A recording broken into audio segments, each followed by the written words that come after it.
Good evening, everyone.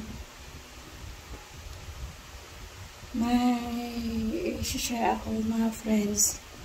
Anyway, katatapos ko lang paligo. Kailangan talaga natin maglinis ng katawan bago matulog. Kaya kailangan, bago tayo matulog, magbasa tayo ng Bible. Lahat na tayo na tao, mayroon mission. Ma-share ko lang,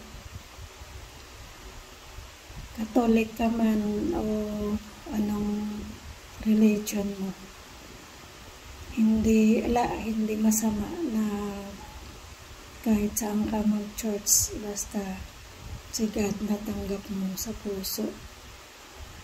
At gumawa tayo ng mabuti sa kapwa. Yung mga nag-asawa na naghiwalay, bakit maghanap pa ng ibang babae, may pamilya na, may mga anak? Bakit natatangay pa rin sila ng kaaway? Kasi kulang ang pampalataya nila at hindi pa nakakilala sa Panginoon. Kaya kailangan maging totoo tayo sa pamilya natin at mag-accept sa Panginoon at baguhin yung mga attitude natin para sa pamilya natin. Yan lang masasabi ko. Salamat.